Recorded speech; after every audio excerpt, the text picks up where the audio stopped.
ನಮಸ್ಕಾರ ವೀಕ್ಷಕ ಬಂಧುಗಳೇ. ಬನಶಂಕರಿ ದೇವಾಲಯದಲ್ಲಿ ನಾಳೆ ಶನಿವಾರ ವ್ಯವಸ್ಥಾಪನಾ ಸಮಿತಿ ಸಭೆ ನಡೀತಾ ಇದೆ. ಎಲ್ಲ ಸ್ಟಾಫ್ಸ್ ಮೀಟಿಂಗ್ ನಡೀತಾ ಇದೆ. ಈಗಾಗಲೇ ತಡ ಆಗಿದೆ, ಅದು ಬೇರೆ ಪ್ರಶ್ನೆ.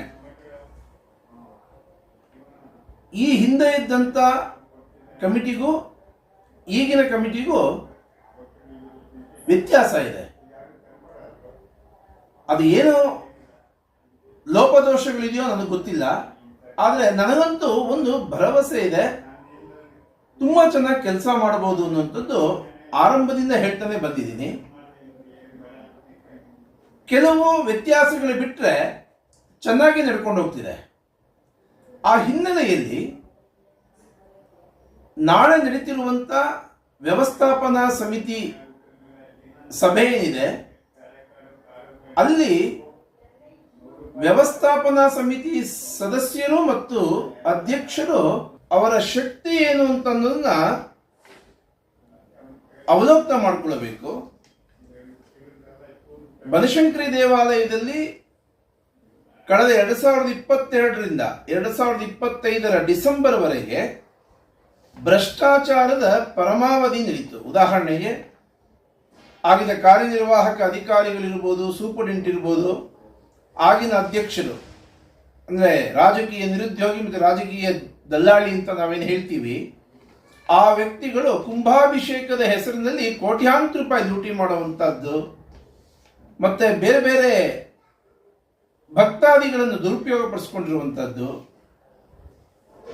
ಮತ್ತೆ ಬೇರೆ ಬೇರೆ 28 ವರ್ಷಗಳಿಂದ ಬೇರೆ ಬೇರೆ ವೈಯಕ್ತಿಕವಾಗಿ ಏನೋ ಆ ಕಾರ್ಯಕ್ರಮ ಮಾಡ್ತೀವಿ ಈ ಕಾರ್ಯಕ್ರಮ ಮಾಡ್ತೀವಿ ಅಂತೇಳಿ ಜನರಿಂದ ಲೂಟಿ ಹೊಡೆಯುವಂಥದ್ದು, ಈ ರೀತಿ ಸಾಕಷ್ಟು ವ್ಯತ್ಯಾಸಗಳು. ಆ ವ್ಯತ್ಯಾಸಗಳ ದೌರ್ಬಲ್ಯದಿಂದ ದೇವಾಲಯದ ಅರ್ಚಕರು ಮತ್ತೆ ನೌಕರರು ಇನ್ನಷ್ಟು ಅವರದೇ ಸ್ತರದಲ್ಲಿ ಭ್ರಷ್ಟಾಚಾರ ಮಾಡ್ತಾ ಹೋಗ್ತಿದ್ರು. ಮತ್ತೆ ವ್ಯವಸ್ಥಾಪನಾ ಸಮಿತಿ ಸದಸ್ಯರ ಪೈಕಿ ಯಾರೋ ಒಬ್ರಿಬ್ರು ತುಂಬ ಪ್ರಾಮಾಣಿಕವಾಗಿ ಕೆಲಸ ಮಾಡ್ತಿದ್ದಾರೆ ಅಂತಂದ್ರೆ ಅವರಿಗೆ ಕಿರುಕುಳ ಕೊಡುವಂಥದ್ದು, ಕೃಷ್ಣ ಗ್ರ್ಯಾಂಡಲ್ಲಿ ಸಭೆ ಮಾಡಿ ಅವರವರಲ್ಲೇ ತಂದಿಡುವಂಥದ್ದು, ಅದನ್ನು ಉಲ್ಬಣಗೊಳಿಸುವುದಕ್ಕೆ ಏನೆಲ್ಲ ಷಡ್ಯಂತ್ರಗಳನ್ನು ಮಾಡಬೇಕು, ಈ ಎಲ್ಲ ಕೆಲಸಗಳನ್ನು ಮಾಡ್ತಾ ಇರುವಂಥದ್ದು ಕಣ್ಣಿಗೆ ಕಾಣ್ತಾ ಇದೆ. ನಾಳಿನ ಸಭೆಯಲ್ಲಿ ವ್ಯವಸ್ಥೆಯನ್ನ ಸರಿ ಮಾಡೋದಕ್ಕೆ ಯಾವ ರೀತಿ ಸ್ಟೆಪ್ಸ್ ತಗೊಳ್ತೀರ ಅಂತನ್ನೋದ್ರ ಮೇಲೆ ಡಿಪೆಂಡ್ ಆಗಿದೆ. ಇನ್ನು ಹೆಚ್ಚು ನಾನು ಮಾತಾಡಕ್ಕೆ ಹೋಗೋದು, ಯಾಕೆಂದ್ರೆ ವ್ಯವಸ್ಥಾಪನಾ ಸಮಿತಿ ಏನು ನಿರ್ಣಯ ತಗೊಳುತ್ತೆ ಮತ್ತೆ ಏನು ಇಂಪ್ಲಿಮೆಂಟ್ ಮಾಡುತ್ತೆ, ಇದು ವ್ಯವಸ್ಥಾಪನಾ ಸಮಿತಿಗೆ ಬಿಟ್ಟಿದ್ದು. ಆದರೆ ದೇವಾಲಯದಲ್ಲಿ ನಡೀತಿರುವಂತಹ ಭ್ರಷ್ಟಾಚಾರವನ್ನ ಸಂಪೂರ್ಣವಾಗಿ ತಿಳಿಗೊಳಿಸಬೇಕು, ಅದರಲ್ಲಿ ಹಿಂದೆ ಬೀಳಬಾರದು.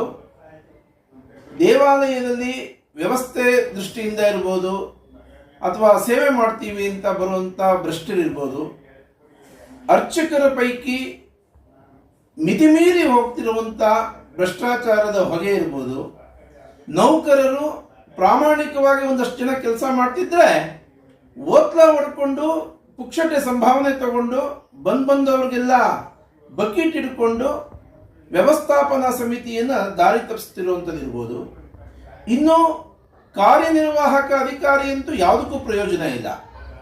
ಇದೆಲ್ಲದರ ಕ್ರೋಢೀಕರಣವನ್ನು ಕಣ್ಮುಂದೆ ತಗೊಂಡು ವ್ಯವಸ್ಥಾಪನಾ ಸಮಿತಿ ನಾಳೆ ಸಭೆಯನ್ನು ನಡೆಸಬೇಕು ಅಂತ ಆಗ್ರಹ ಮಾಡ್ತಾ ಇದ್ದೀನಿ.